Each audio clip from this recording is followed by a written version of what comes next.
Bueno, pues muy buenas noches a todas y a todos. Mi nombre es Vivian Godino Villaronga. Yo soy la coordinadora de la Red de Derecho, Justicia y Seguridad del Movimiento Victoria Ciudadana. Esta noche tenemos a bien presentar, ¿verdad?, un conversatorio que hemos titulado si ha sido efectiva la reforma de la policía, conversatorio desde una perspectiva de derechos humanos. Y esto a tono por las situaciones que han estado ocurriendo en Puerto Rico y que se han estado discutiendo tanto en la legislatura como en redes sociales y en los periódicos nuestros. Queremos trabajar este tema como parte de nuestra red y hemos invitado a dos panelistas, excelentes panelistas que van a darnos de su tiempo y lo cual agradecemos, a la compañera Mari Narváez y al señor Arnaldo Claudio, quienes van a aportar de sus conocimientos y ¿verdad?, de todo lo que ellos trabajan desde sus áreas para poder iniciar este conversatorio y dialogar con todos ustedes que están aquí conectados. Les agradecemos porque estén conectados con nosotros. A todas y a todos, mi nombre es Vivian Godino. También está con nosotros en el día en la tarde de hoy, en la noche de hoy, la honorable Ana Irma Rivera Lacén, a quien le damos también la bienvenida. Ella es senadora por el Movimiento Victoria Ciudadana y la tenemos aquí también como, ¿verdad?, porque sabemos que ella es la presidenta de la Comisión de Derechos Humanos y Asuntos Laborales en el Senado, que actualmente están celebrando unas vistas públicas en donde se están investigando muertes de menores de edad a manos de la policía. Así que también está con nosotros nuestra senadora en este conversatorio. Voy a presentar a ambos panelistas. Voy a comenzar con la compañera Mari Narváez, quien es fundadora y directora ejecutiva de Kilómetro Cero, una organización sin fines de lucro que aspira a un Puerto Rico en el que el Estado proteja la vida, las libertades y la dignidad humana en la búsqueda de la seguridad pública. En Kilómetro Cero se aprende y busca maneras de incidir para construir un país más democrático, donde el Estado no abuse de su poder y pueda construirse una verdadera seguridad pública fundamentada en la equidad y no en la represión policial.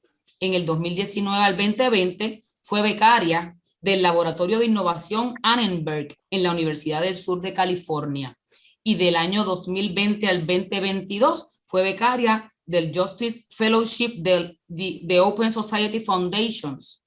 Mari tiene una maestría en periodismo investigativo y estudios latinoamericanos, así como cursos doctorales en historia y estudios de género.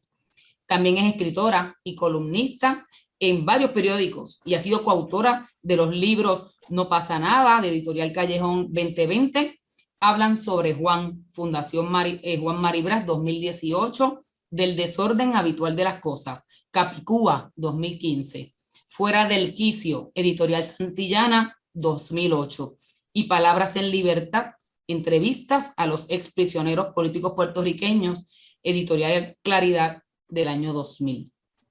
Bienvenida y gracias por acompañarnos, Mari.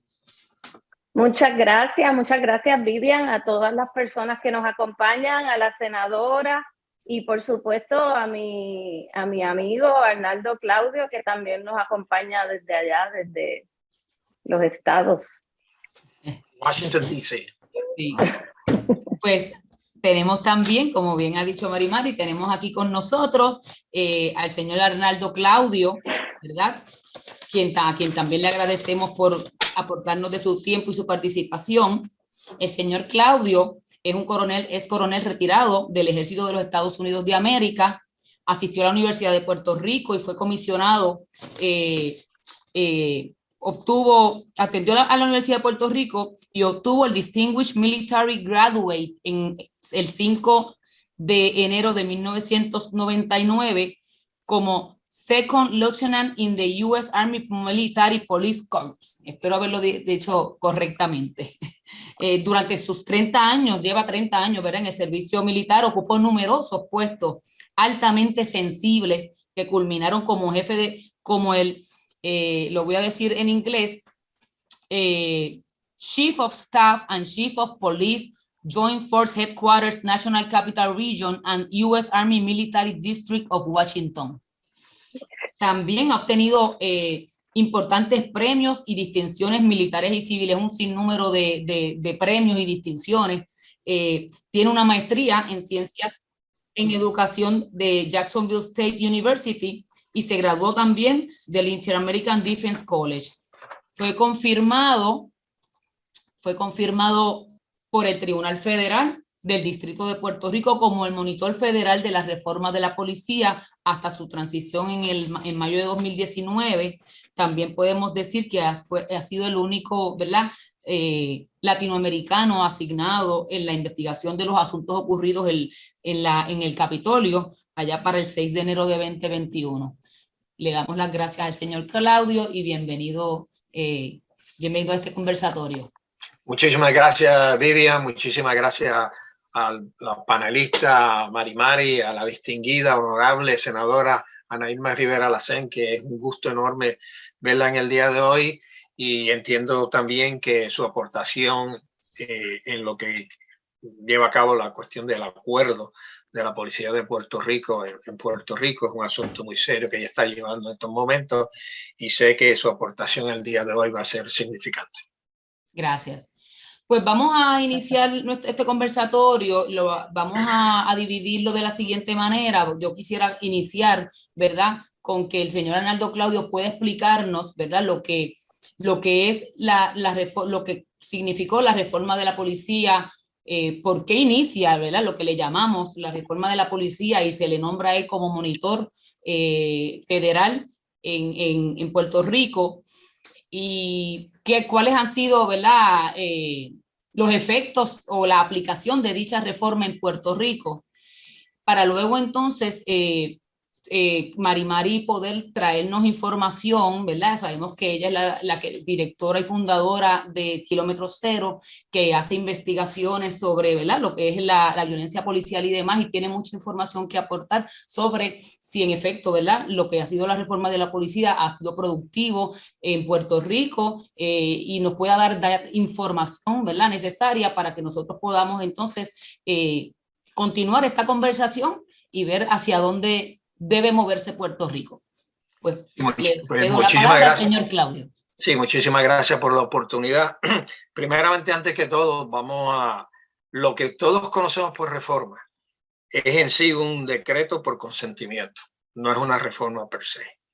Ese decreto por consentimiento, lo que se llama un consent decree, se estableció en julio 17 del 2013 con unos objetivos específicos. Y eran 3 objetivos específicos que tenía en un acuerdo con el Departamento de Justicia de los Estados Unidos, que fue y miró los acontecimientos de la policía de Puerto Rico, comenzando en el 2008, con unos estudios que se hicieron investigativos en aquellos momentos. Lo que trata de hacer el consent decree, o lo que se llama el decreto por consentimiento, son 3 cosas. Número 1 es llevar a cabo un proceso de cómo la policía de Puerto Rico le puede servir mejor al pueblo de Puerto Rico, directamente en la cuestión de derechos civiles y garantizar esos derechos civiles. Ese es primordial, ese es el número 1. El número 2, darle orientación y recursos y herramientas, y de ahí mucha información de los 20 millones de dólares anuales que recibe la policía de Puerto Rico para combatir el crimen, lo que se llama the National Security Strategy. Y número 3 era devolverle la confianza al pueblo de Puerto Rico para con su policía. Y esto era bien significativo porque los hallazgos del 2008 que se implantan en un informe en el 2011 por el Departamento de Justicia Federal, encontraba que la policía estaba totalmente fuera de un ámbito policíaco. Encontraron violaciones extensas con el uso de fuerza bien discriminatoria, la conducta delictiva de unidades, específicamente lo que se llamaba la fuerza de choque en aquel momento, corrupción dentro de sus ámbitos donde estaba el directorio de drogas y narcóticos, registros ilegales, muchos, cuantiosos, así como la supervisión y entrenamiento de la policía de Puerto Rico estaba en pésimas condiciones. Este es el decreto más abarcador en todos los Estados Unidos. La gente se cree que solamente en Puerto Rico hay 14 otros lugares donde se está llevando a cabo lo que se llama un consent decree, pero el de Puerto Rico es el más abarcador. Entonces lo que se decidió hacer era llevar un decreto a 10 años. Los primeros 4 años la policía estaba tan y tan mal que decidieron hacer lo que se llama un capacity building, capacitar a la policía de Puerto Rico, porque se encontró que en el 2012 no había ni una política, no había ninguna orden general, no había nada que hablaba como específicamente como el uso de fuerza. Los primeros 4 años lo que hizo fue un build-up y se construyeron, cuando yo estuve, 150 políticas que abarcan absolutamente todo lo que uno puede imaginarse, desde persecuciones a pie hasta cómo uno puede hacer informes de querellas administrativas.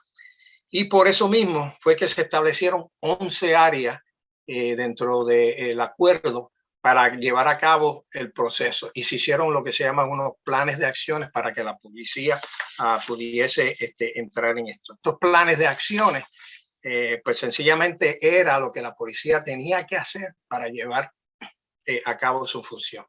Del 4º año en adelante se presentaron y entonces empezaba a hacer lo que se llama evaluar la policía de Puerto Rico, que al día de hoy, cuando vemos el último informe del monitor federal actual, el señor John Romero, vemos que la policía de Puerto Rico todavía al día de hoy, después de casi 10 años, no tiene ni una área en full compliance, ni una, 0, de las 11 áreas.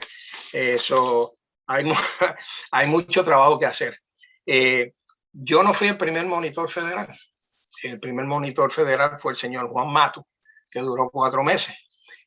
¿Por qué duró 4 meses? Sencillamente, Puerto Rico es un reto, el gobierno es un reto y el ambiente es un reto, la jerarquía de la policía es un reto y sencillamente había que estar a tono con esto. Yo obviamente duré 5 años, más que cualquier gobernador de Puerto Rico que haya durado en los últimos 20 años, pero le pusimos corazón a todo esto.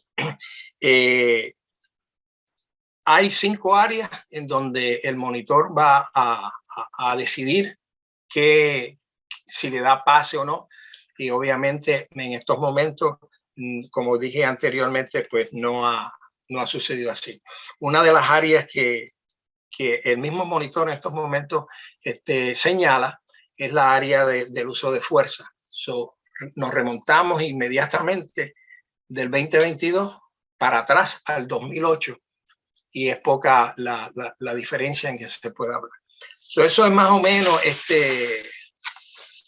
una historia bien breve de lo que es el acuerdo, que es un compendio de 106 páginas, 301 líneas, y que habla precisamente de 11 áreas donde tiene que la policía de Puerto Rico presentar al juez federal y presentarle a las partes.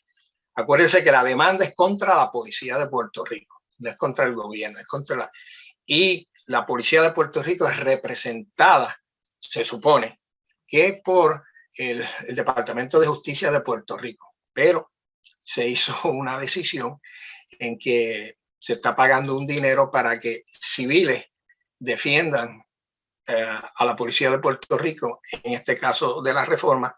Eso es política pública y eso se atiende así. Nos extrañamos y eso fue una de las causas porque yo hice unos señalamientos antes de irme en aquel caso. Pero eso es por encimita lo que es la que ustedes llaman la reforma de la policía de Puerto Rico, y obviamente estaré abierto a preguntas si son necesarias. Gracias.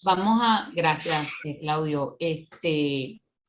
Una reacción, ¿verdad? Modo de conversar con Mari, ¿verdad? Sabemos que ella sí también tiene conocimiento sobre lo que fue ¿verdad? Este inicio de lo que fue la reforma de la policía, ella como otras organizaciones comunitarias que también participaron, y cuál fue su experiencia en ese proceso, y todo lo que nos puedas informar, ¿verdad? De cómo, si en efecto, pues, hemos logrado algo o no en ese aspecto.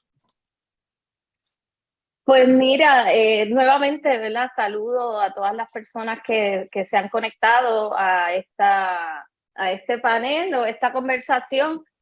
Y pues gracias a Arnaldo Claudio por ese comentario inicial explicativo sobre la reforma de la policía. Yo comencé a hacer trabajo de documentación de la violencia policial en el año 2014 y puedo tal vez sí señalar la reforma de la policía como una de las, como un evento, ¿verdad? Que sí despertó en mí cierta esperanza, ciertas ilusiones. ¿Por qué? Porque esta reforma se da después de años, décadas, de muchas comunidades en Puerto Rico, comunidades directamente afectadas por la violencia policial, que estuvieron denunciando, ¿verdad?, el uso de fuerza excesiva, la represión, la persecución política. Yo personalmente, ¿verdad?, soy hija también de una familia que fue perseguida toda su vida por la policía de Puerto Rico. Mucha gente se pregunta por qué yo hago este trabajo. Bueno, hay que remontarse, ¿verdad?, al origen de cada quien. Las personas estamos motivadas por unas situaciones de vida casi siempre y las personas que somos activistas, pues casi siempre nos identificamos con causas que nos han afectado de alguna manera.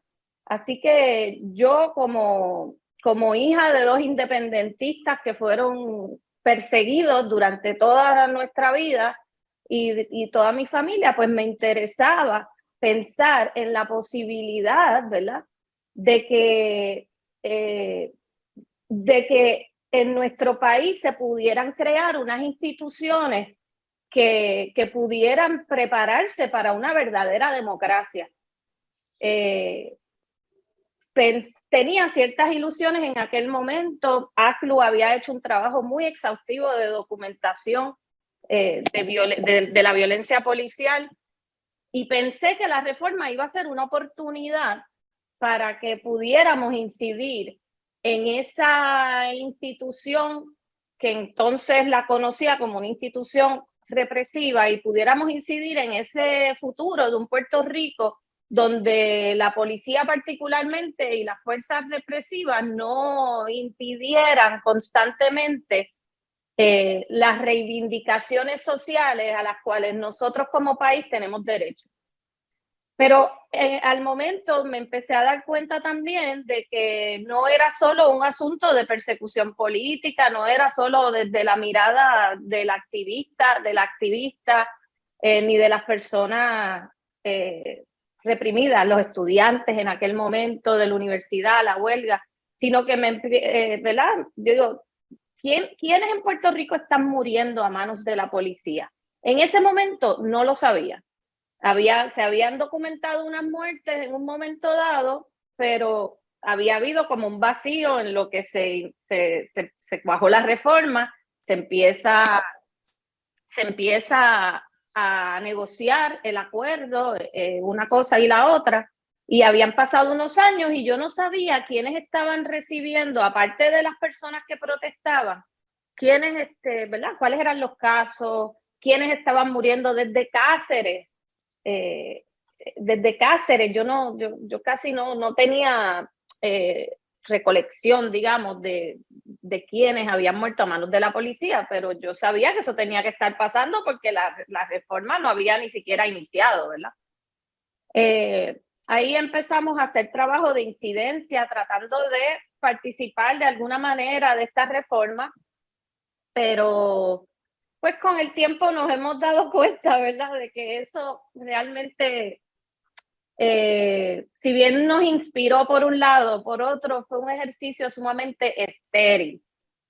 Y pues por suerte, a pesar de que, por ejemplo, cuando Arnaldo Claudio estuvo como monitor federal de la policía, pues él trató de hacer muchas cosas y había una conversación constante entre nosotros porque eran otros estilos, ¿verdad? Arnaldo siempre estuvo abierto a las comunidades, a los grupos. Es una persona sumamente valiente, es una persona que está de frente, que no se esconde, que siempre da la cara, aunque no, ¿verdad? Aunque no sea a favor de él, siempre da la cara. Y podíamos establecer unos diálogos y unas colaboraciones, pero realmente eso fue un proceso sumamente estéril con la policía, con el gobierno, pues como todos los procesos burocráticos, porque la mayoría de los procesos gubernamentales pues son así. Así que poco a poco me fui dando cuenta de que la reforma era un asunto de los federales y que nosotros teníamos que trabajar con el país, con la ciudadanía, con la gente. Y lo que no estaba haciendo ni el gobierno federal, ni el de Puerto Rico, ni la policía, ni la prensa, ni nadie en Puerto Rico, había que comenzar a hacerlo. Y eso era documentar la memoria, documentar estas instancias, estas violencias, y esto desde muertes por uso de fuerza policial hasta violencias, ¿verdad?, muy extraordinarias que que dejaban una huella y una marca muy grande en comunidades completas.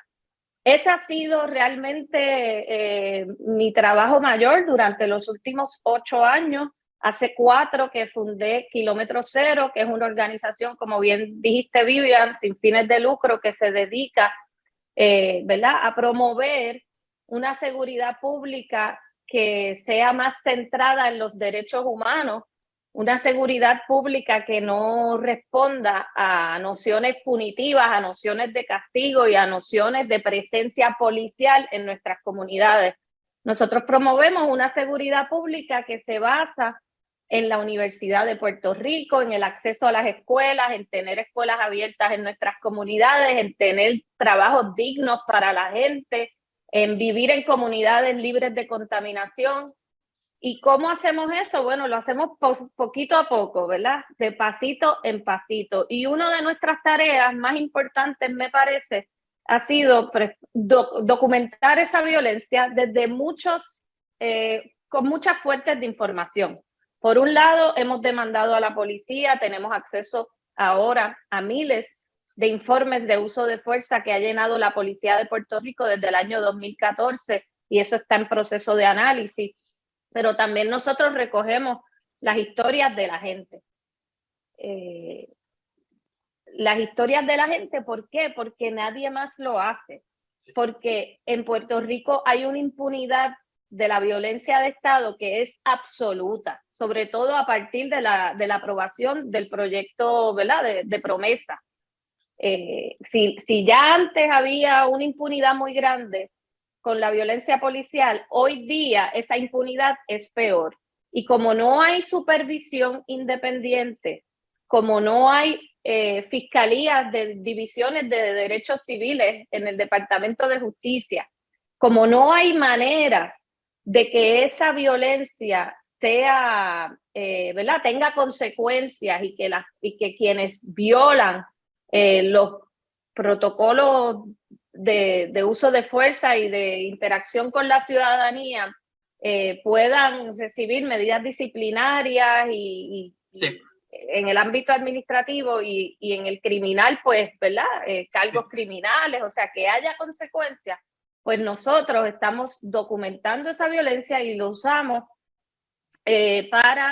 primero hemos documentado 84 muertes por uso de fuerza policial desde el año 2014, pero estos datos los usamos primero para movilizar a la ciudadanía, que es la que se levanta, muchas veces librándose de muchos miedos a represalias, miedos a más violencia, miedos a más represión, y cuenta su historia. Eso nada más es un acto extraordinario en la gran mayoría de los casos, porque hay mucha gente que no puede hacer eso todavía. Eso nada más para nosotros es una movilización ciudadana extraordinaria, pero también usamos estos datos pues para hacer análisis de política pública, de lo cual podemos hablar ahorita. Ya la senadora ha escuchado bastante de los datos que hemos analizado últimamente, pero lo podemos hacer con estos personas. Pero yo también creo, sí, yo creo que es importante. Sí, perdona, termina.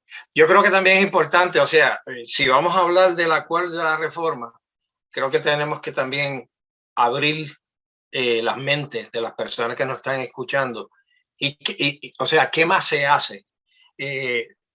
Por tanto, el acuerdo se refirió a 11 áreas y esas 11 áreas primero y toda era la profesionalización de la policía de Puerto Rico.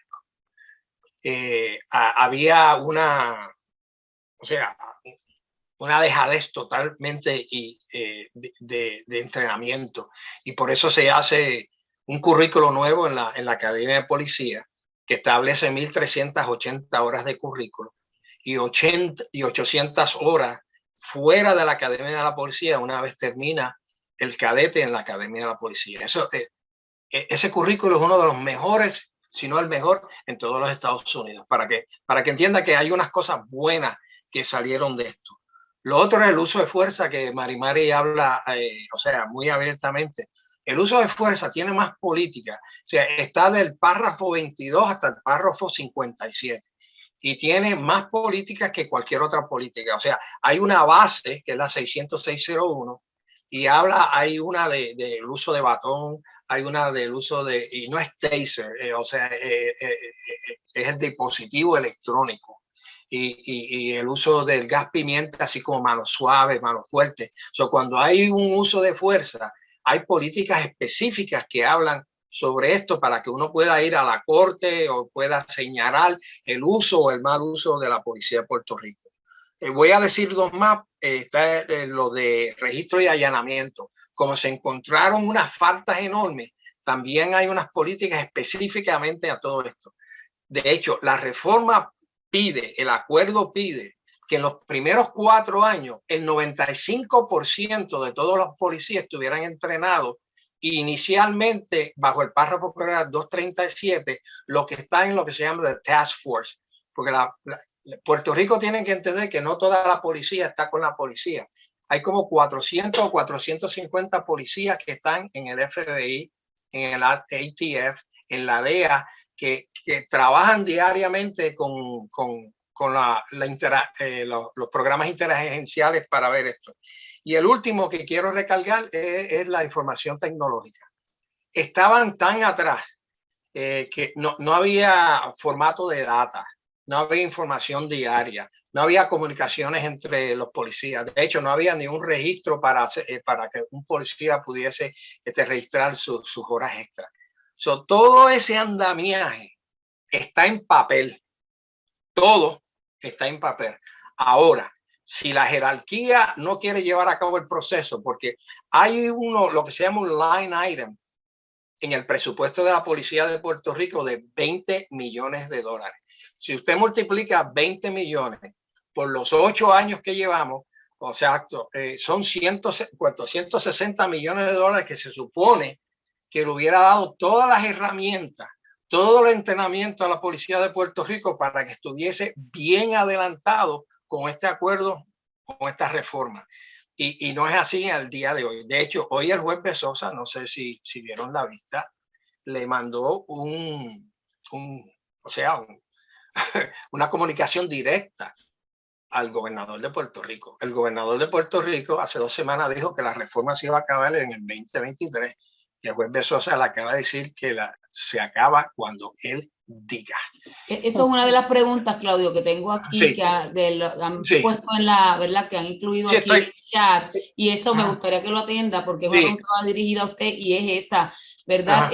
¿Cuánto tiempo es que hay reforma de la policía bajo el Tribunal Federal? Exacto, hay tres preguntas aquí. Está la de los carros fantasmas. Todo el policía tiene que estar identificado con su placa, claro, con su número, y o sea, hay que entender que en la policía hay encubierto y hay que entender que en la policía hay un directorio de drogas y narcóticos. Pues esas personas, pues obviamente por seguridad personal y todo, pues no se van a identificar de la misma forma, pero el agente de la calle, el agente que va a las demostraciones, el agente que te toca a la puerta, el agente que está haciendo tránsito, el agente que está en las vías públicas, el agente que va a la escuela, todos tienen que estar propiamente identificados. La Le segunda voy a hacer era, otra de las preguntas porque te lo quiero más o menos manejar, exacto, ¿verdad? Para que no entren exacto. todas. Es que quisiera que es precisamente lo que acaba de traer.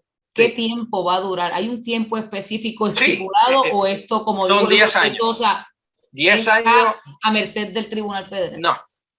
Bueno, sí, está a merced del Tribunal Por Federal. eso, pero hay un término. El término son 10 años. Desde el entonces, anuncio del monitor federal, que fue el 6 de junio del 2014. Eso quiere decir que el 6 de junio del 2024 se supone que esto termine. Pero como único termina es que las dos partes, United States Department of Justice y Puerto Rico Department of Justice, se unan y entre ellos dos digan si hay cumplimiento total y absoluto, full compliance, en todas las 301 áreas que hay. A eso, el monitor, que son los ojos y los oídos del juez federal, le dice que sí, y entonces el juez dictamina, pero no hasta tanto en cuanto después tienen que haber 2 años más de cumplimiento total y absoluto. Son 12 años con lo que está escrito en el acuerdo. Pero el juez puede extender, de hecho hay unos consent decree en Puerto Rico que llevan 20 y pico de años. Hay otra pregunta sobre si la Academia de la Policía está actualmente funcionando. Sí, de hecho hoy hablé con la subdirectora de la Academia de la Policía y hay 400 cadetes ahí. Esta es la problemática. En el 2015 la policía tenía 15.500 efectivos. Era la segunda policía más grande en toda la nación norteamericana, segunda de NYPD. Al día de hoy, si quedan 10 o 11.000, son muchos. Del 2015 al 2022 no se han reclutado más de 1.500 policías y se han ido 5.500 policías. Hay un estudio que se llama V2A, Vision to Action, del 2018, que te dice, si la policía no recluta 2 veces al año 450 cadetes, para el 2024, el 2025, la policía va a desaparecer como institución que pueda brindarle a Puerto Rico los estándares de seguridad nacional efectivamente. Y por ahí vamos, puesto que no hay los incentivos, todo la senadora sabe muy bien del retiro digno y las ayudas médicas. Eso es otro tema totalmente aparte, donde últimamente se hizo un adelanto, sin embargo se politizó ese sistema total y absoluto. Un senador ahí que se llevó todas las aulas de eso para politizar ese venue. Pero hay un problema enorme de números en la policía de Puerto Rico. Si te coges la clase 223, la clase 223 es la primera clase que fue formada por la reforma de la policía de Puerto Rico en el 2015. En aquel momento en la academia estaba la coronel Michelle Fraley. De esa academia se graduaron 308. La mitad de esas personas ya se han ido de la policía de Puerto Rico al cabo de tratar de 5 años. Entiendo yo que se está presentando una petición para que haya reclutas de 18 años de edad, porque el acuerdo pide que tiene que tener por lo menos un grado asociado para entrar a la policía de Puerto Rico. Y son pocos los que tienen grado asociado, ¿no? Entonces, pero también hay que entender que 49 de los 50 estados o 46 de los 50 estados permite la entrada de policías cadetes a los 18 años. Me gustaría hacer unas reacciones. Sí, me gustaría que la senadora pueda reaccionar. Sí. Es que escuchando, bueno, obviamente saludos nuevamente a todas, a todos y a todos. Estaba escuchando con atención lo que decía el compañero Arnaldo Claudio y obviamente Mari ha estado en las últimas vistas, ha estado en las 2 vistas que hemos estado celebrando sobre este tema en la comisión en el Senado, lo cual le agradezco enormemente. Pero escuchando a Claudio, Me llama mucho la atención porque yo leo una y otra vez el acuerdo y en las vistas lo que salió a relucir es que no se está cumpliendo. El acuerdo, una de las cosas que más tiene, como bien estás diciendo, es el tema del uso de la fuerza. Cuando uno ve ese acuerdo es para arriba y para abajo. Los 11 puntos están ahí, pero el punto del uso de la fuerza, yo creo que es el que más detallan de cómo debe cumplirse, porque incluso dice de unos informes y tiene una manera en que tiene que detallar cuando se usa la fuerza y tiene que hacer una serie de cosas que no se están haciendo. Correcto. Y también el asunto de la academia me llama también la atención porque en la primera vista que tuvimos, que en ese momento se hizo para hablar sobre el uso de la fuerza de la policía precisamente y la discriminación hacia grupos en particular, comunidad dominicana y otros grupos, la policía cuando fue allí, las personas que representan el Departamento de Seguridad Pública no pudieron dar informes, no fueron preparados ni preparadas para darnos informes sobre qué está pasando en los prontuarios de los cursos de la academia. No tenían idea, y hasta el día de hoy no nos han enviado los prontuarios. No tenían los requisitos para poder hacer adiestramientos a la policía con todo lo que tiene que ver con el uso de la fuerza, como dice la reforma. No tenían tampoco informes de las reuniones que llevan a cabo para dar seguimiento al cumplimiento de los acuerdos. No tenían eso. No tenían estadísticas de cumplimiento de los oficiales de la policía en cuanto a los adiestramientos. No nos podían decir tampoco seguimiento alguno que le hubieran podido dar, por ejemplo, en esa primera vista que tenía que ver con migrantes, para que los consulados que hay en Puerto Rico pudieran orientar a las personas, a sus ciudadanos y ciudadanas. Sí. Tampoco tenían estadísticas de la policía que hayan sido expulsados por mal uso de su autoridad en los últimos 10 años, siquiera no nos podían dar eso. Y mucho menos estadísticas de las querellas realizadas contra policías por violaciones a derechos civiles. Eso entre muchas otras cosas que no pudieron dejar. Así que yo te escucho. No me extraña. Yo te escucho y sí, yo veo los 11 puntos, yo te digo que uno por uno están en incumplimiento. Primeramente no me extraña nada porque el DCP no está estructurado para llevar a cabo la supervisión del acuerdo de la reforma de la Policía de Puerto. No está estructurado. De hecho casi parecería que la manera en que está estructurado lo que hace es intervenir porque se puede cumplir ese acuerdo. Porque en el mismo acuerdo, y yo sé que usted se lo ha leído, hay un párrafo específico que dice que hay una representante, una representación del superintendente de la Policía de Puerto Rico dentro, y por eso se formó la Oficina de Reforma de la Policía de Puerto Rico. No está en el DCP, está dentro de la Policía de Puerto Rico, eso es número uno. Número dos, le dije que había un problema enorme con información tecnológica, por eso es que no le pueden presentar la data, porque es que no la tienen. El problema es que tienen ese problema, pero a la misma vez la reforma les obliga a que eso sea transparente y que esté disponible. Y entonces pues, no pueden cumplir ni una cosa que la otra. Es que no pueden cumplir porque no han hecho el trabajo, no han hecho el due diligence que se supone que hagan esto. Hay unas métricas y por eso es, si va al informe del monitor federal, hay si pone TCA, monitor de Puerto Rico, va a ver que cada uno te dice específicamente cuál es la falta y qué están haciendo. O sea, dónde están los servidores, dónde se lleva a cabo la data. Por ejemplo, en el último informe del monitor te dice claro. O sea, los informes no llegan del uso de fuerza ni a la Superintendencia Auxiliar de Responsabilidad Pública. O sea, la agencia dentro de la Policía de Puerto Rico que está dedicada a llevar a cabo el proceso de mirar, qué es lo que hacen los policías. Si no le llegan los informes, entonces, ¿cómo pueden señalarle si un policía ha hecho algo bien, ha hecho algo mal? O sea, porque it's two ways en cuanto a esto.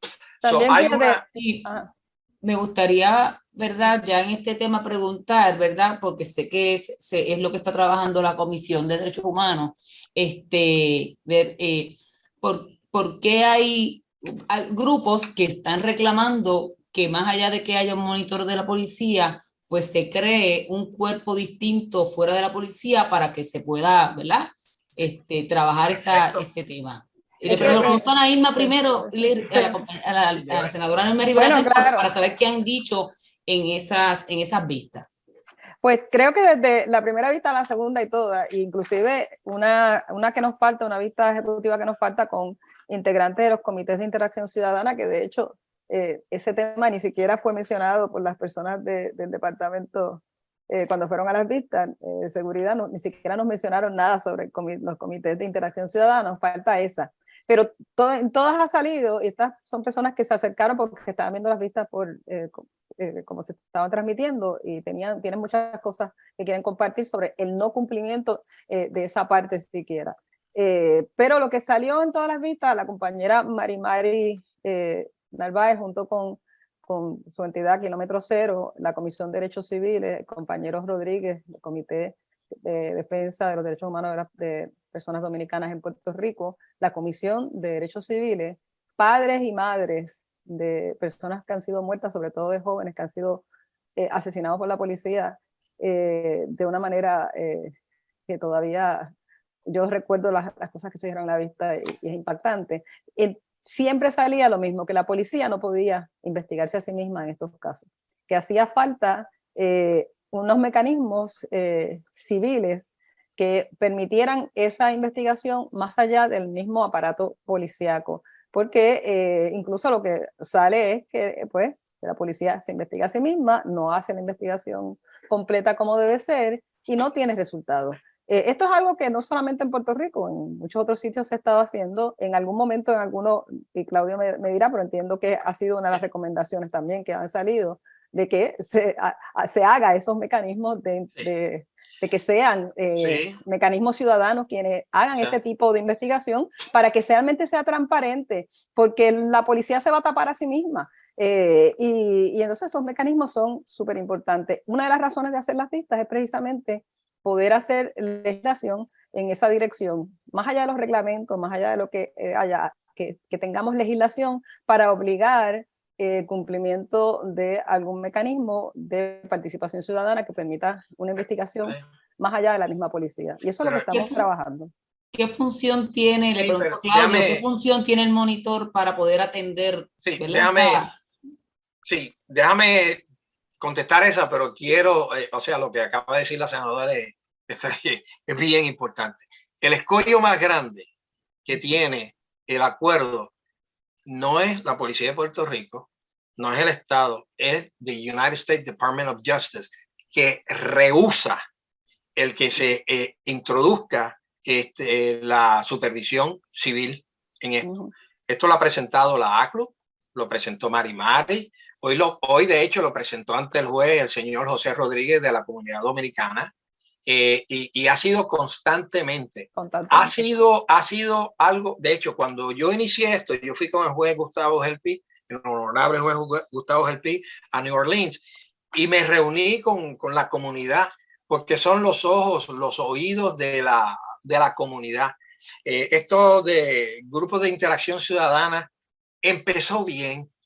Entonces vienen y reclutan a todo el mundo que hable bien de la policía en vez de personas que sencillamente pueden hablar, o sea, de la problemática que hay en cuanto a esto. Pero es un tema que tiene que continuar porque la policía no puede continuar reevaluándose y evaluándose ella misma. Tiene que haber un mecanismo donde si hay un uso de fuerza, que venga lo que se llama la Force Intervention Unit, haga su reporte, que venga el SARP, la Superintendencia Nacional de Responsabilidad Pública, haga su reporte, y entonces la entidad social, la entidad comunitaria haga su reporte para que salga entonces a la luz. Exacto. ¿Cuál es el monitor? O sea, ¿cuáles sus responsabilidades? Bien sencilla.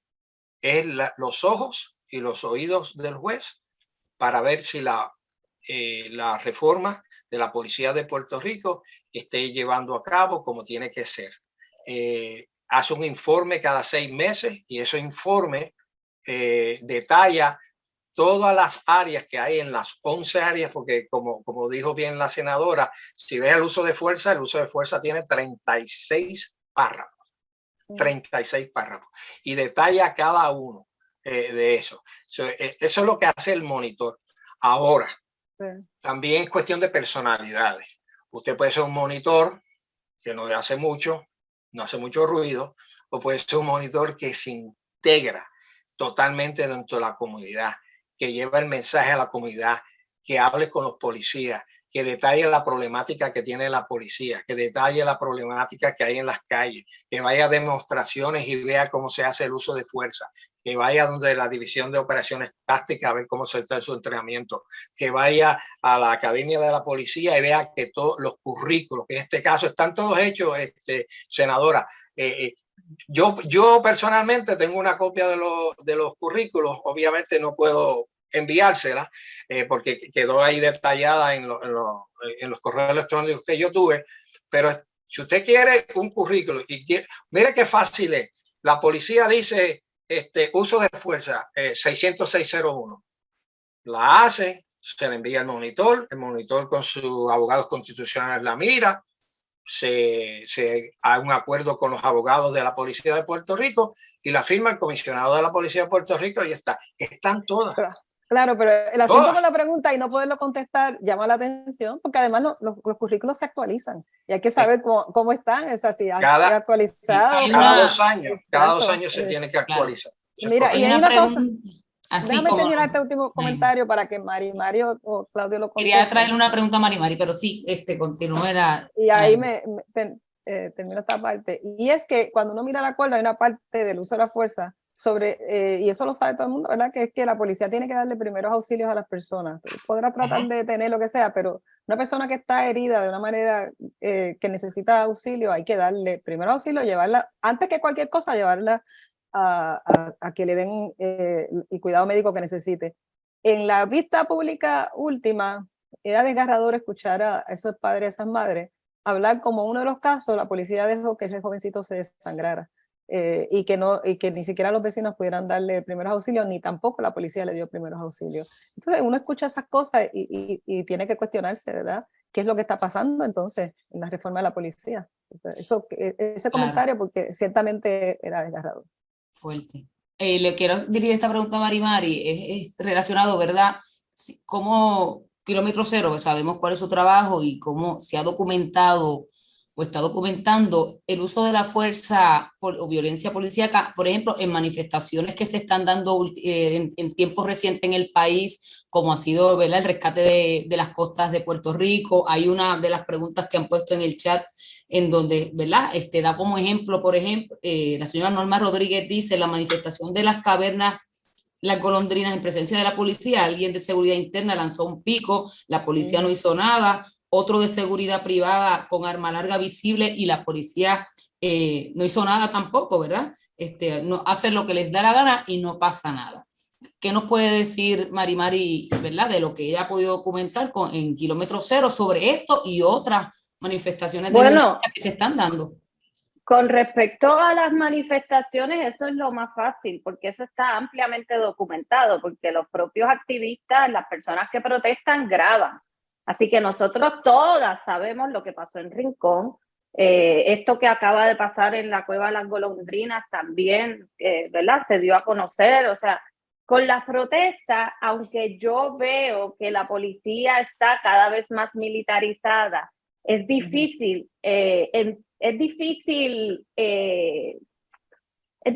pensar, ¿verdad?, en que Claudio nos dice que hay pocos policías y que nos vamos a quedar sin policías y sin embargo, ¿verdad?, para ir a una protesta, yo he visto miles de policías desplegados en protestas. Bueno, recuerdo una en el condado donde había más de 800 policías y los manifestantes no llegaban a 100. Entonces, después quieren convencernos de que no hay policía, pero lo que pasa es que en la policía ha pasado lo mismo que ha pasado en el país completo. El país se ha vaciado. Hay 1 millón menos de personas viviendo en esta isla, pues hay menos policías, hay menos enfermeras, hay menos maestras y maestros. Los policías, por supuesto, necesitan un seguro social, igual que las maestras y los maestros, pero los policías tienen un salario más alto que los maestros. El salario inicial, o sea que yo no sé si esa explicación realmente sea tan satisfactoria. nosotros hemos perdido muchísima población. ¿Realmente hacía falta aquella bestialidad de 20,000 policías en Puerto Rico? Porque eso es lo que queremos. Queremos que, o sea, yo no quiero policías en mi comunidad, ¿verdad? Porque siempre que la policía llega a una comunidad, sobre todo de escasos recursos, los más afectados son ¿verdad? Los pobres, las personas negras o racializadas, las mujeres, las víctimas. No son los maleantes. Yo les puedo asegurar que la mayoría de los casos que yo he documentado de muerte por uso de fuerza policial no son de enfrentamientos armados entre la policía y las personas que están sembrando terror en comunidades en este país. Lo sé porque el 43% de las personas que la policía ha matado desde el año 2014 no portaban un arma de fuego. ¿Quiénes eran? ¿Quiénes son los últimos? Los últimos 3 de este verano. 3 menores de edad. Javier Antonio Cordero Nevares, 16 años. Cristian Rodríguez, 19 años. Obed Díaz, en el mes de mayo, 16 años. Ninguno de los 3 estaba armado. Así que, ¿verdad? Siempre las víctimas son personas como tú y como yo. La gran mayoría de estas víctimas, y lo digo con conocimiento de causa porque conozco a sus familias, porque he estudiado estos casos y son muchachitos que iban a jugar con una pistolita de gocha para el parque, un muchacho pues que a lo mejor estaba en malos pasos, no se sabe por qué estaba en un carro robado, pero no tenía que morir acribillado con más de 60 balas, porque no estaba representando una amenaza, un carro que hasta GPS tenía. Es Anthony Maldonado en Jayuya, que tenía una crisis emocional y la policía, en vez de venir a ayudar, lo que hizo fue venir a matarlo delante de su madre. Esa es la reforma de la policía. Eso es lo que yo he documentado desde el año 2014 y solamente te estoy mencionando 3 casos, pero son 84. Alguien preguntó que si algún policía había sido procesado criminalmente por alguna de estas muertes. Yo no he hecho el análisis absoluto, pero lo único que recuerdo de todos estos 84 casos, solo sé de 2 donde se presentaron cargos criminales contra ese policía. Así que no es solamente la parte administrativa, que es importantísima, el cuerpo independiente de investigación, y eso no sé por qué Justicia Federal se opondrá, porque eso existe en todo Estados Unidos, en todas las ciudades existe y en cientos de países. Así que si se oponen, será aquí en Puerto Rico. Pero no es solamente el ámbito administrativo. ¿Qué es lo que pasa con el Departamento de Justicia en este país? ¿Qué pasa con la división de derechos civiles que existía y que ha sido desmantelada en los últimos tiempos? La división misma que metió presos a los policías que mataron a Cáceres en Humacao en el año 2007-2008. Esa división ha sido desmantelada. En Puerto Rico no existe. ¿Ves? Entonces, son muchos los responsables, sí. Es lo que quiero decir. No es solamente la policía, sí. Ni es solamente... Pero Mari, yo entiendo perfectamente lo que estás trayendo a colación. Déjame responder a eso porque yo creo que merece una respuesta. Para mí, Arnaldo Claudio, toda sociedad en que vivimos necesita una policía. Es normal, pero ¿qué tipo de policía es la que queremos? Y por eso fue cuando en el 2008 se hizo la investigación que culmina en el 2011. Se llegó al acuerdo de poder reformar la policía que teníamos. Obviamente no ha pasado una década y los mismos policías de aquellos que se le hicieron señalamiento, todavía existe dentro de la policía esas personas. Hay muchos policías buenos. Mi papá fue policía, placa 6148, y le dio 20 años al servicio de la policía, honorable, decente. Necesitamos policías en las calles, necesitamos policías en las escuelas, necesitamos policías haciendo tránsito, pero obviamente no necesitamos policías que abusen del uso de fuerza. No necesitamos policías que utilicen sus herramientas para hacerle el mal y confrontar a la población diferente. En cuanto a demostraciones, como todo, senadora y Mari, hay órdenes generales, la 606-25, te dice al dedillo cómo hacer estas demostraciones. Te pide que haya un comandante de incidente. Te pides que ese comandante de incidente pues hable con la comunidad. Te pide que haya un diálogo con estas personas. Te pide que cada tanto tiempo haya una comunicación. La problemática grande es cuáles son los objetivos políticos que tienen para que con esto. Entonces eso cambia totalmente lo que se llama. Por ejemplo, el 1 de mayo, pues entonces es un esfuerzo por parte del pueblo de Puerto Rico de celebrar el Día del Trabajo.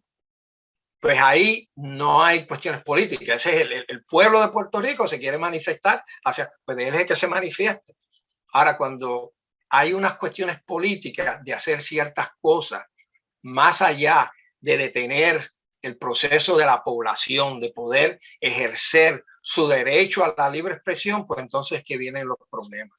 En cuanto a lo que habla Mari, vemos, creo que es el 43% de esas personas no tenían armas de fuego, de los 84. Hay que mirar cuál es el proceso investigativo, cómo el Departamento de Justicia de Puerto Rico lleva a cabo una investigación.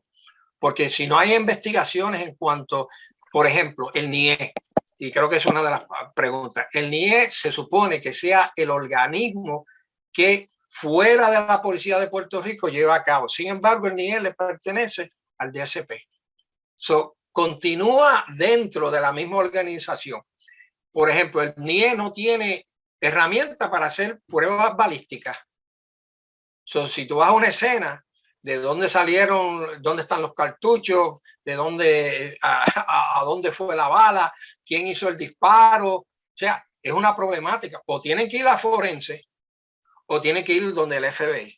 Entonces tú le das una investigación al NIE para hacer una investigación exhaustiva de una escena de un crimen y no tienen las herramientas para llevar a cabo una investigación total y absoluta, pues ya estamos fracasando en lo más importante de un proceso, de un análisis. O sea, cuando sucede un caso de una muerte, y más de una muerte de un civil, o sea, joven, en este caso.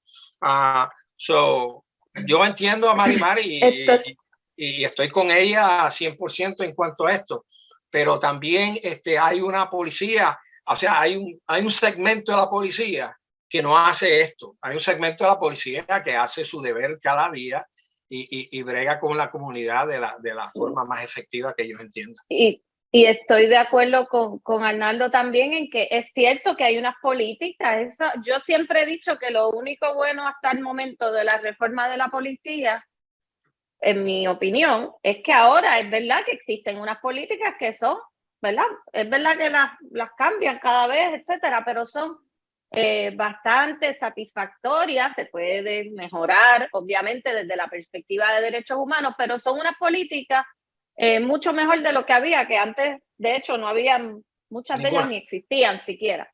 Pero en la política no, ahí es que se ha quedado la reforma. O sea, la policía no ha sido capaz de ejecutar, de llevar esas políticas a la calle. ¿Por qué? Él mismo lo mencionó. Porque no hay la voluntad para hacerlo a nivel del liderato de la policía. Claro que hay policías buenos y decentes que quieren hacer su trabajo. Oiga, con nosotros colaboran policías, nos dan información, policías indignados. ¿Saben por qué? Porque estas mismas injusticias ocurren contra ellos mismos. O sea, a los propios policías les fabrican también querellas por represalias políticas dentro de la uniformada. Ellos saben lo que es la fabricación de casos. Ellos saben lo que es la persecución dentro de su trabajo, ¿verdad? De la agencia.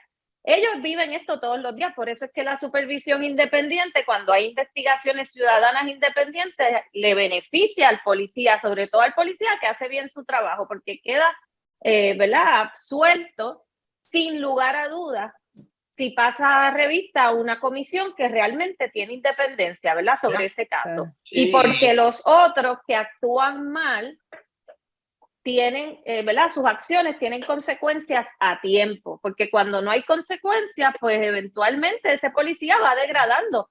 Yo hace poco recibí el récord del capitán que le metió el puño a una persona sin hogar hace un año en el viejo San Juan frente a la fortaleza. Y tanto él como el comandante que lo mandó a arrestar al muchacho tienen 14 querellas cada uno en su expediente y en ningún momento tienen medidas discunarias, que si se archivó querellas de violencia doméstica. Tiene razón, Mari. O sea, nosotros en uno de los reportes vimos, cuando nosotros, de hecho, yo creo que trabajamos esto contigo, vimos que habían en aquel momento, que hace 2 años, 463 querellas en contra de un supervisor de rango de, o sea, de 1 estrella hasta 4 estrellas. De los 463, solamente 3 encontraron causa. Y de esos 3, uno cogió 5 días y los otros cogieron una carta. O sea, no es, o sea, esto no es un truco de magia ni nada de eso. Es accountability dentro de la policía de Puerto Rico. Yo lo que me encontré fue con un cuerpo que estaba bien reacio a trabajarlo. Sin embargo, encontré muchos que estaban abiertos a esto, porque, o sea, cuando dicen que la reforma le ató las manos a los policías, el policía lo que tenía era un arma de fuego cuando esto inició. Entonces se le dio un batón expandible, se le dio el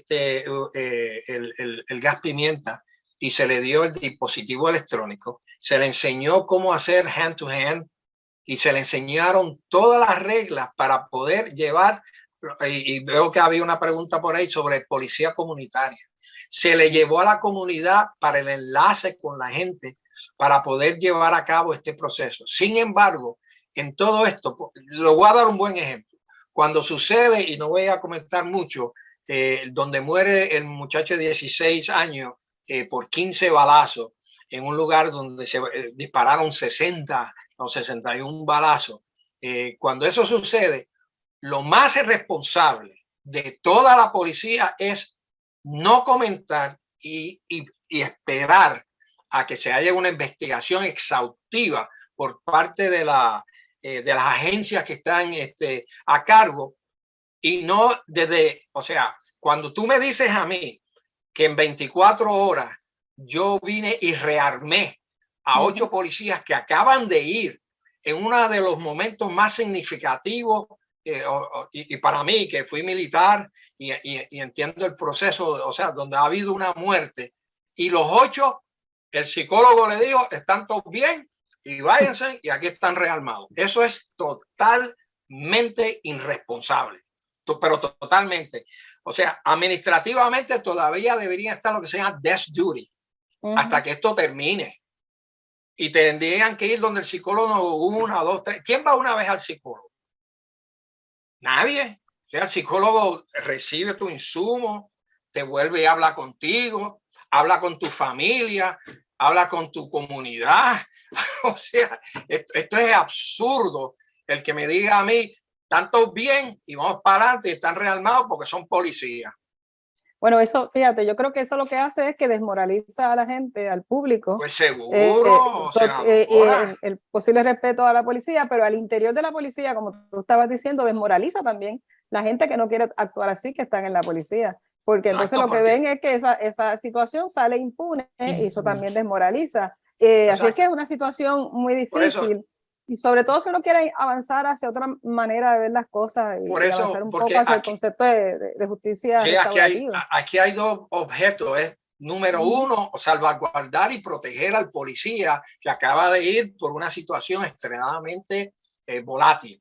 Y número 2, demostrarle a esa familia, demostrarle que hay empatía, ¿okay? En lo que nosotros resolvemos todo esto. Entonces, número 2 es continuar el proceso de presentar pruebas, de hablar con la familia. Entonces, no hay ni cámaras corporales, o body cams. O sea, es que no hay ninguna evidencia más que 8 personas que van a hablar sobre lo que sucedió en ese momento. Entonces, cuando uno es ex monitor y en el 2014, senadora, en el 2014, en mi primer reporte yo le dije, you need to use body cams. es fundamental para la protección del policía y para la protección de la comunidad y para la protección de lo que sucede en ese lugar, porque preserva y le da a todo el mundo el conocimiento de lo que sucedió. Pues llevan arrancando con eso desde que 2017 lo anunciaron, 2018 lo anunciaron, 2020 lo vuelven a anunciar y todavía lo están anunciando y todavía lo único que tienen body cam son los policías de Mayagüez. Y Claudio, también para las manifestaciones. sí, para grabar la gente en las manifestaciones. usted informó, Claudio, usted digo, informó que hay unos fondos y son millonarios anuales que se están dando para esta reforma y me gustaría que pudiera decir cuál es, para que con gusto. ¿En qué se utilizan esos millones de dólares que se le están aportando en el caso de la reforma? El presupuesto de la Policía de Puerto Rico durante los últimos 5 años generalizado es como de 865 millones de dólares. Dentro de ese presupuesto, que ahora alcanza un poco más, 914 millones de dólares, porque entra donde está el DSP, hay una línea, lo que se llama un line item, que desde que inició la reforma en el 2014 son 20 millones de dólares. Se supone que ese dinero es estrictamente para comprar equipo y entrenamiento y mantenimiento de los recursos que le da que la policía necesita para llevar a cabo el proceso de reformarse. Eso se prostituyó totalmente y absolutamente. Y te puedo dar 3 ejemplos. Uno, de momento yo encontré que en la Policía de Puerto Rico solamente hay 16 psicólogos. De esos 16 psicólogos, 15 estaban bajo contrato y solamente trabajaban 20 horas mensuales. Y no le estaba pagando a nadie. Pues entonces cogieron dinero de la reforma para pagarle a psicólogos. Eso. El otro era, y yo lo dije abiertamente, el pago a abogados civiles para defender a la policía de Puerto Rico en un litigio. Imagínense un abogado civil que yo, policía, haga un uso de fuerza ilegal. Ese policía es el que me va a defender en la corte y no el Departamento de Justicia. O sea, esto es, la gente no piensa las consecuencias de las decisiones que se toman. Y eso fue simplemente, ¿cómo es posible que el Departamento de Justicia de Puerto Rico no tenga 2 abogados hábiles para defender a su policía? Eso no tiene ni lógica. Y eso empezó en el 2017, cuando el señor ese que ya no está en Puerto Rico fue gobernador. O sea, estamos en esa. Así es que se supone que utilice. Además de esto, hay otros millones de dólares, y yo se lo presenté a Mari los otros días, porque no solamente son 20 millones. Hay lo que se llama asset forfeiture. Son incautaciones. ¿Se acuerda que yo le dije que habían como 400, 450 policías dentro de las agencias federales? Y cada vez que esos policías y ayudan una incautación, como con la DEA, con el FBI, 1% de esas incautaciones va a un fondo general y en Washington, D.C., the asset forfeiture le envía a Puerto Rico ese dinero. ¿Cómo se utiliza? Ese dinero es precisamente para la reforma y de hecho, Puerto Rico no estaba cumpliendo y una vez que se firmó el acuerdo, empezó ese proceso de nuevo. No estamos hablando de 20 millones, estamos hablando a lo mejor de 25 millones de dólares al año para llevar a cabo esta reforma y no pueden todavía digitalizar a la policía de Puerto Rico como se supone que no sea. Hay una pregunta que dice, ¿qué se necesita, de Mayra Rivera? ¿Qué se necesita para concretar el monitoreo civil externo para la policía de Puerto Rico? Algo que se viene planteando desde hace años. El Departamento de Justicia sí, que el Departamento de Justicia diga que sí, de Justicia de los Estados Unidos. El señor Luis Saucedo. Mari sabe de eso. ¿Qué nos puedes decir, Mari? Bueno, ellos alegan que como esto es un acuerdo, pues que tiene que la policía también estar de acuerdo con la supervisión independiente. Tienen que, para enmendar el acuerdo, tiene que haber un acuerdo entre todas las partes, es lo que alega el Departamento de Justicia, pero por supuesto que eso se puede hacer enmendando el acuerdo, que es el único acuerdo que yo conozco que no incluye supervisión independiente de la policía, porque todos los demás lo incluyen en Estados Unidos. Pero se puede hacer mediante legislación también. Y aquí yo creo que la senadora podría propulsar una enmienda al acuerdo a través de, o sea, su posición en la legislatura. Sí, yo creo que ambas cosas, pero yo no tengo la menor duda que también eso no impide que se pueda hacer legislación. Sí, pues seguro. Así es que por eso es que estamos con todo esto para documentar, porque lo importante de presentar legislación, sabiendo que hay un acuerdo, sabiendo todos los problemas que se han explicado aquí, es que la legislación tiene que estar fundada, ¿verdad? Y sustentada en la experiencia de cómo no se ha podido cumplir con el acuerdo, sobre todo en el tema del uso de la fuerza, que tanto consterna, ¿verdad? Y en ese sentido, pues la investigación civil del uso de la fuerza es esencial para no solamente devolver algún tipo o crear algún tipo de ambiente de transparencia y de rendición de cuentas, y que la gente se sienta que tiene en sus manos el poder hacer esa investigación y que se le va a tomar en cuenta porque es parte de esa investigación.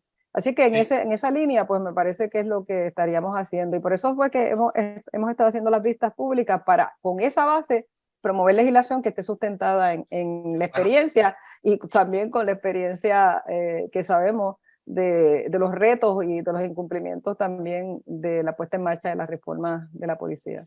Hay muchos modelos, como dice Mari, muchos modelos en muchos sitios, pero queremos utilizar algún modelo que esté sustentado en que lo que no ha estado funcionando en Puerto Rico y que eso que podemos proponer pues sea respuesta a estos huecos que hemos encontrado. Pero hasta tanto en cuando el mismo gobierno no abraza la reforma. Aquí hay un senador, el senador Gregorio Matías. Ese señor lo que se pasa es hablando peste de la reforma de la policía de Puerto Rico. Un individuo que está en la página 53 de la investigación que se hizo, ¿ok? Y que le ha costado millones de dólares a Puerto Rico por lo de la reforma, es un obstáculo. Oficiales dentro de la misma policía, como el capitán José González Montañez, o sea, que se pasan hablando de que si los ascensos o sea, tratar de politizar los ascensos. Si tú eres un policía, entonces vas a un gremio y decir, mira, vamos a promoverlos porque son PNP. ¿Pero qué es eso? Entonces el comisionado no lo arranca y le dice, oye, pero ven acá, ¿pero qué es esto? O sea, no, esto es la libre expresión my eye.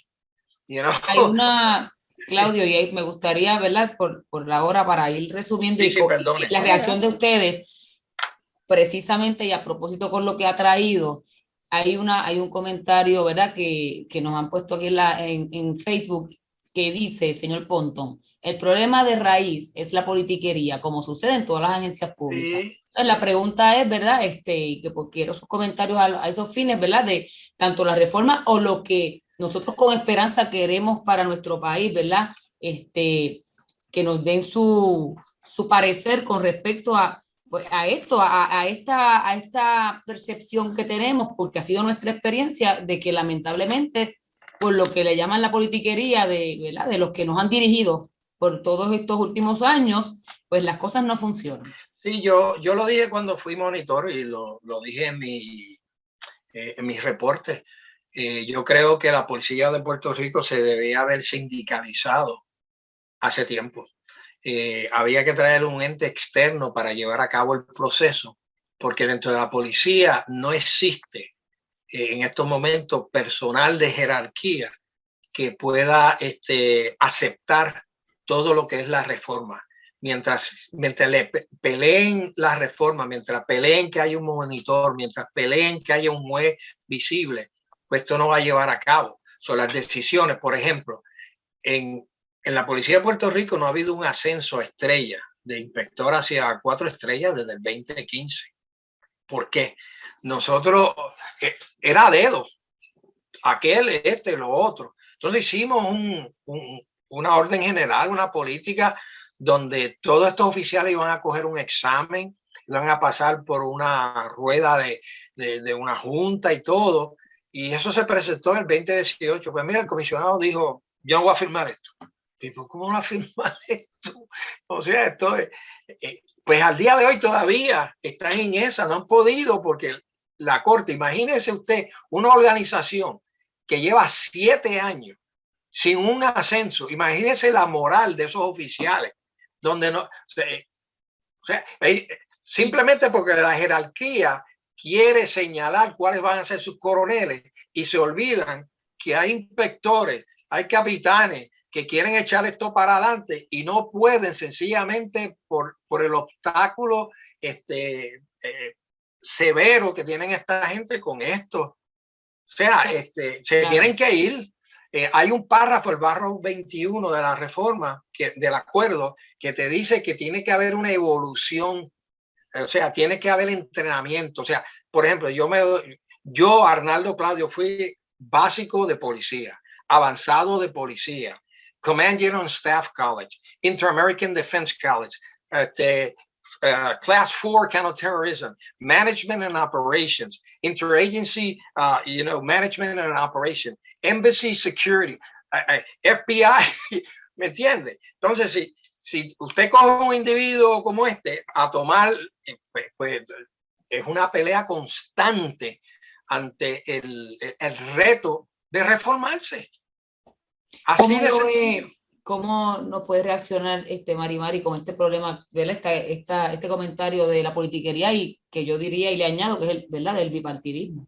Sí, está politizada. De hecho, perdóname, me gustaría que reaccione Mari para... Sí, bien rapidito. Lo puse en mi segundo informe. La policía de Puerto Rico es roja y azul. No hay verde, no hay de otro color. Es roja y azul. Y las escoltas se ven. O sea, de hecho, han salido superintendentes que fueron escoltas de gobernadores. Así está esto. Perdona, Mari. Bueno, no, yo creo que, ¿verdad? Y también sé que ya estamos cerrando, que obviamente estoy de acuerdo, claro que hay una politiquería, ¿verdad?, expansiva en la policía de Puerto Rico. Creo que eso ha sido evidente, ¿verdad?, durante toda la historia. Me parece que es importante subrayar que esos $20 millones que mencionó Arnaldo, que nos cuestan todos los años la reforma de la policía, es dinero nuestro, o sea, es dinero que nosotros pagamos en Puerto Rico, no es una transferencia federal que nos hacen, como yo leí por ahí el otro día en una historia. Este dinero lo pagamos nosotros. Entonces, yo creo que tenemos que pensar la presencia policial en las comunidades, que son siempre las comunidades criminalizadas, las comunidades pobres, los residenciales públicos, ¿verdad? Porque que yo sepa, no hay presencia policial a nivel permanente en comunidades privilegiadas en Puerto Rico. Esa presencia policial, ¿eso es lo que nosotros queremos para sentirnos seguros? O nosotros queremos, ¿verdad? Porque hay mucho, se ha hablado aquí de toda la necesidad económica que hay en la policía, pero la realidad es que a la policía de Puerto Rico, desde la llegada de la Junta de Control Fiscal, ha recibido un aumento de 26% en el presupuesto del Fondo General, mientras que la Universidad de Puerto Rico ha recibido una reducción de un 36% del Fondo General en su presupuesto. Ahí hay un mensaje político y es directo. Ahí hay una selección de política pública que es ideológica y nos están diciendo que lo importante es tener una policía cada vez más militarizada y esa policía a quienes mata y a quienes violenta precisamente es a las personas racializadas de este país. No me lo estoy inventando, es investigación que hemos hecho. El 90% de los jóvenes menores de edad que la policía ha matado son muchachos que vienen de barrios racialmente mixtos. Esto es el uso de fuerza de la policía es selectiva. Entonces, ¿qué nosotros queremos para combatir el crimen? ¿Ha servido de algo realmente mandar policía a las calles, a los residenciales públicos? ¿Se ha resuelto la criminalidad en Puerto Rico con eso? ¿O nosotros queremos garantizar una educación de calidad mundial, una educación de primera, gratuita, pública. Nosotros queremos garantizar trabajos dignos, desarrollo económico en este país. El proyecto principal de desarrollo económico en Puerto Rico se llama la Universidad de Puerto Rico. O nosotros queremos poner nuestro dinero en más equipo para que esa gente nos siga, ¿verdad? Nos siga tirando gases lacrimógenos y dándonos pelas en cada manifestación donde tratamos de reivindicar nuestros derechos. Así que creo que es una reflexión que como país tenemos que hacer. ¿Dónde queremos poner nuestro dinero? Yo lo quiero en las escuelas abiertas. Yo lo quiero en la descriminalización de la droga. Yo lo quiero en una reforma contributiva donde se reinvierta el dinero de la gente más rica en obra social, en escuelas, en salud, en comunidades verdaderamente seguras. Miren, alumbrado público, una cosa tan sencilla como eso, que alumbren las calles eficientemente y no vamos a necesitar tanta patrulla. Así que, ¿verdad? La conversación tiene que ir más allá. Y ese dinero de la reforma, ¿qué haríamos con ese dinero de la reforma que se ha perdido durante todos estos años? Porque esa policía es irreformable.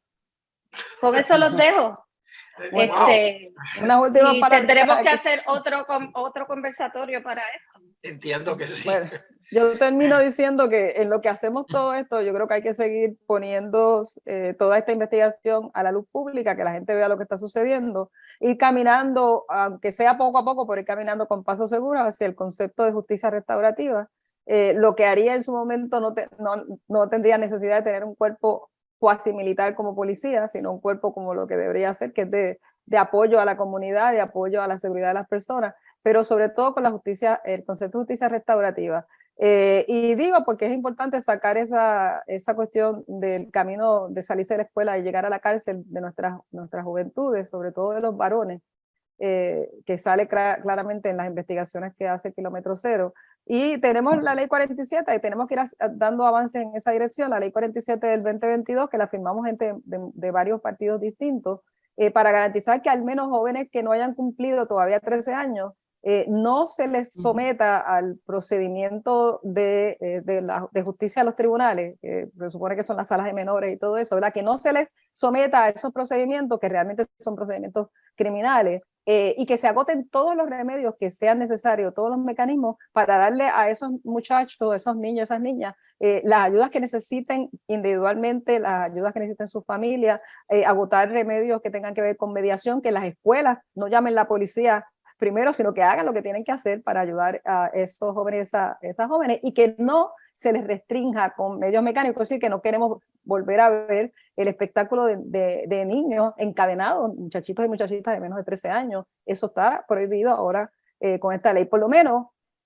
queremos que se cumpla, igual que queremos que se cumpla la reforma, queremos que esa ley se cumpla. Así que la estamos dando a conocer porque tenemos, por lo menos, yo sé que el compromiso nuestro es el de encaminarnos a justicia restaurativa, aunque sea poco a poco, con pasos firmes, y cambiando esa mentalidad de que los tribunales es una cuestión sumamente punitiva, que todo se resuelve con la cárcel, y cambiando esa mentalidad del castigo de esa manera, y sobre todo que la policía no es un cuerpo militar. Exacto. Y todo esto va junto, todo esto que estoy diciendo tiene que ir junto, o sea, tenemos que ir cambiando todas estas mentalidades en conjunto. Sí, yo quiero terminar con que, o sea, la policía es necesaria en toda sociedad. La policía es un ente, se supone, de ley y orden, es un ente socializador en ciertos aspectos como liga atlética policíaca. Es un ente que puede dar orientaciones comunitarias. Además, es un ente que se enlaza con las agencias interagenciales para velar las costas, para velar las entradas de los puertos, para velar el aire en donde transitan aviones y otros artefactos. Eso es necesario. Ahora, también es necesario que esa institución respete las leyes mismas que presenta la Constitución de los Estados Unidos y la Constitución de Puerto Rico, y que respete también los derechos civiles y los derechos constitucionales de los ciudadanos con que ellos se comunican. Yo tengo fe y siempre he tenido fe de que nosotros de una forma u otra como puertorriqueños podemos enlazarnos unos a los otros y llegar a unas condiciones favorables y más en la sociedad. Tengo fe porque está la senadora, tengo fe porque está Mari, tengo fe porque hay otras personas que lo están viviendo en estos momentos y tengo fe en que el puertorriqueño puede llegar a ser y realizar una mejor sociedad. Con eso, pues le doy muchas gracias a Vivian por la oportunidad. Mari, como siempre, mi amistad y mi respeto para contigo. Para la senadora, ha sido un sumo placer verle de nuevo. Siempre me halaga verla, o sea, es alentador, muy alentador usted, y eso siempre me agrada. Y quiero decirle que estoy a la disposición para cualquier momento que usted entienda que yo tenga que ir a Puerto Rico a deponer, ante la vista suya, pues estoy a su orden. Muchas gracias. Bien. Muchas gracias. Pues muy agradecida, muchas gracias. Y a nombre de la Red de Derecho, Justicia y Seguridad del Movimiento Victoria Ciudadana, agradecemos tanto al señor Arnaldo Claudio como a Mari Narváez por esta colaboración y habernos dado de su tiempo. Ha sido un placer escucharles. Las personas que se han conectado han participado ampliamente. Había muchas más preguntas de las que pudimos aquí discutir, lo cual nos dice que hay mucho interés y tenemos mucha fe en nuestro movimiento, ¿verdad? Ahí tenemos nuestra senadora Nailma Rivera Lacén, quien lo ha expresado, que lo que queremos es que haya seguridad y que haya respeto a los derechos humanos. Esa es nuestra fe, nuestra esperanza, y para eso es que queremos trabajar y queremos mejorar el futuro de nuestro país, el país que amamos. Así que nuevamente, buenas noches a todas, a todos y a todes, y gracias por conectarse. Gracias a ustedes. Muchas gracias. Adiós. Hasta luego.